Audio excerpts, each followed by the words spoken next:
നിലപാട്. കള്ളടക്കം തൊഴിലാളികൾക്ക് മറ്റു മാർഗങ്ങൾ കണ്ടെത്തണം. കള്ള് നിരോധിച്ച് തൊഴിലാളികൾ ചാകണ്ട.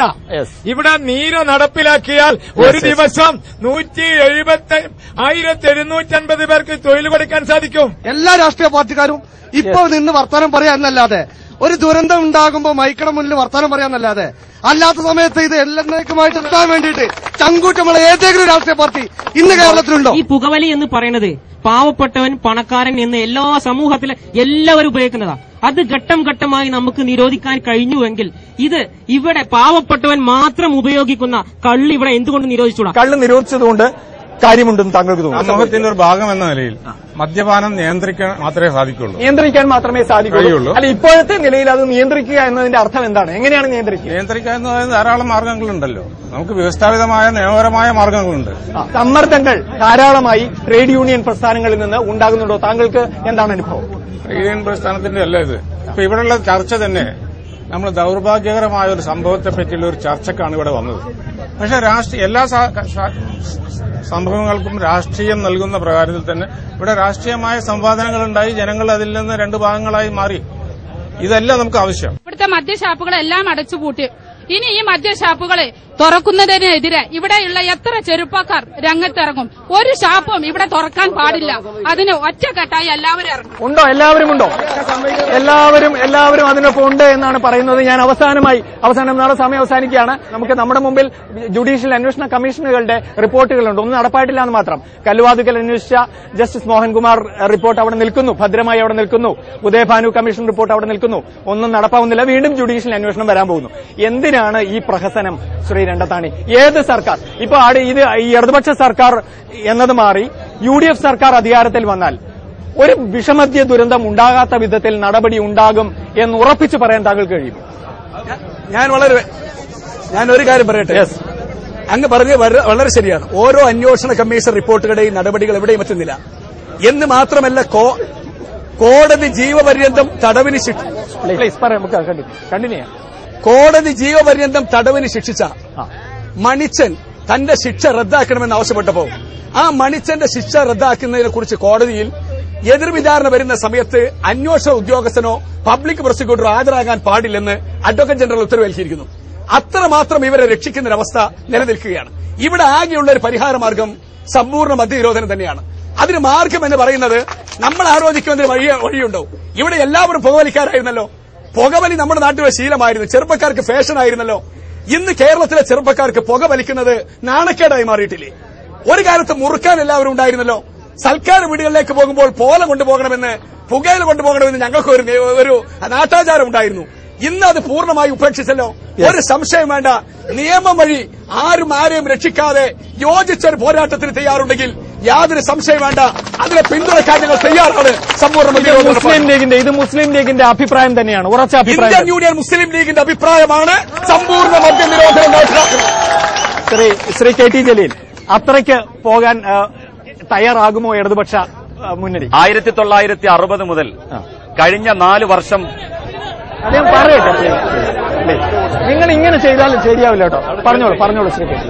നമുക്കത് കഴിഞ്ഞ 35 വർഷക്കാലം മുസ്ലിം ലീഗ് ഭരണത്തിലായിരുന്നു.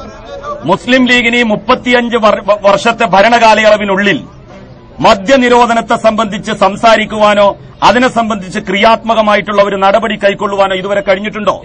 ഇല്ലല്ലോ. രണ്ടാമത് അതിനാണ് ഒറ്റ വാക്കിൽ തങ്ങൾക്ക് മറുപടി. ഒറ്റ കാര്യം, മുസ്ലിം ലീഗിന് ഒറ്റയ്ക്ക് ഭരിക്കാൻ കിട്ടിയത് മലപ്പുറം ജില്ലാ പഞ്ചായത്താണ്. മലപ്പുറം ജില്ല സമ്പൂർണ്ണ മദ്യനിരോധന ജില്ലയാക്കണമെന്ന പ്രഖ്യാപനം നടത്തി ഞങ്ങൾ മുന്നോട്ട് പോയിട്ടുണ്ട്. അപ്പോൾ അതിന്റെ അർത്ഥം മുന്നണിയിൽ അതിന് യോജിപ്പില്ല. മുസ്ലിം ലീഗ് ശക്തമായി ഭരണരംഗത്തുണ്ടായിരുന്നു. മുസ്ലിം ലീഗായിരുന്നു. ഞാൻ ചോദിക്കട്ടെ ശ്രീ രണ്ടത്താണി, അതായത് UDFന് ഇപ്പോഴും ആ നയം പിന്തുടരാൻ കഴിയില്ല. ഞാൻ പറഞ്ഞത് UDFനെ മറ്റുള്ളവർ പറയണം. അപ്പൊ വ്യക്തമാണ്, അബ്ദുറഹിമാൻ പറഞ്ഞതിൽ തന്നെ വ്യക്തമാണ്, കോൺഗ്രസ് ഇതിന് അനുകൂലമല്ല, മദ്യനിരോധനത്തിന് അനുകൂലമല്ല എന്നല്ലാണ് അദ്ദേഹം പറഞ്ഞത്. ലീഗിന്റെ അഭിപ്രായമാണെന്നാണല്ലോ ഞാൻ പറയുന്നത്.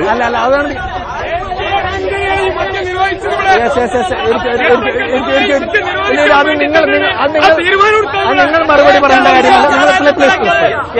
അബ്ദുറഹിമാൻ പറഞ്ഞു മുസ്ലിം ലീഗ് സ്വന്തം ഭരണത്തിൽ വരാത്തത് കൊണ്ടാണ് ഇത് ചെയ്യാത്തത് എന്ന്. അതുകൊണ്ട് പറഞ്ഞതാണ്. ഒറ്റയ്ക്ക് വരിച്ച മലപ്പുറത്ത് അങ്ങ് തെറ്റിദ്ധരിപ്പിക്കരുത്. ഒരു MLA പറയുന്ന കാര്യങ്ങൾക്ക് മാന്യത വേണം. ആ മാന്യതയോടുകൂടി പറയണം. മലപ്പുറം ജില്ല മുസ്ലിം ലീഗ് ഒറ്റയ്ക്ക് ഭരിച്ചപ്പോൾ ഞങ്ങൾ ഈ സമീപനമെടുത്തു.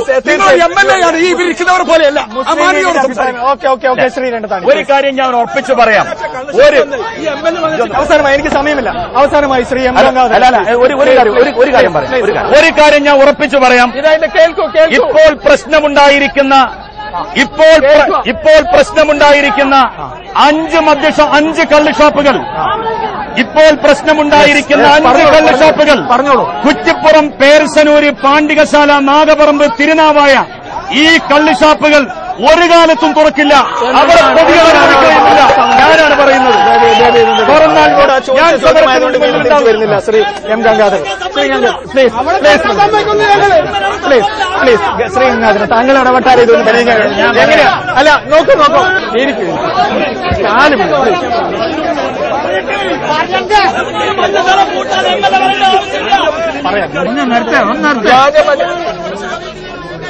വ്യാജമദ്യ ദുരന്തങ്ങൾക്ക് പരിഹാരം സമ്പൂർണ്ണ മദ്യ നിരോധനമാണ്. പ്ലീസ് നിൽക്കട്ടെ, പ്ലീസ് ചേട്ടോ ഒന്ന് നിർത്തും. നമുക്കിത് കഴിഞ്ഞിട്ടാകാം. പ്ലീസ് ഇരിക്കും. ഇപ്പൊ അവിടെ കണ്ടതെന്ന് മനസ്സിലാവുന്നത് മദ്യത്തെക്കാൾ ലഹരിയുള്ളതാണ് പാർട്ടി രാഷ്ട്രീയം എന്നാണ്. ഈ പാർട്ടി രാഷ്ട്രീയത്തിൽ പോവാതെ എല്ലാ പാർട്ടികളും ഒന്നവിടെ ഇരിക്കും. മനുഷ്യൻ നമ്മുടെ കേരള ആഭ്യന്തരമന്ത്രി കോടിയേരി ബാലകൃഷ്ണൻ ഇവിടെ എത്തണ്ടായി. കോടിയേരി ബാലകൃഷ്ണനും അതുപോലെ നമ്മുടെ മണ്ഡലം ഭരിക്കുന്ന MLAയും കൂടെ ഒരു പ്രസ്താവന നടത്തി. പ്രതികൾക്കെതിരെ കൊലപാതകത്തിന് കേസെടുക്കുന്നു. ഞങ്ങൾക്കിതുവരെ വ്യക്തമായിട്ടില്ല ആർക്കെതിരെയാണ് കൊലപാതകത്തിന് ഈ മദ്യദുരന്തത്തിന്റെ പേരിൽ കേസെടുത്തിട്ട് എന്നുള്ളത്. തീർച്ചയായും മറ്റൊരു രാഷ്ട്രീയ അഭിപ്രായം കൂടി വന്നുള്ളൂ. നമുക്ക് ഏറ്റവും അവസാനമായി നല്ല അവസരമാണ് ശ്രീ എം ഗംഗാധരൻ, അദ്ദേഹത്തെ ഒന്ന് ദയവേത് കേൾക്കും. പ്രായോഗികമായി ഇത് പരിഹരിക്കാൻ കഴിയില്ല. ഇത് പരിഹരിക്കണമെങ്കിൽ പഞ്ചായത്തുകൾക്ക് മദ്യഷാപ്പ് വേണോ വേണ്ടേന്ന് തീരുമാനിക്കാനുള്ള അവകാശം പുനഃസ്ഥാപിക്കുക.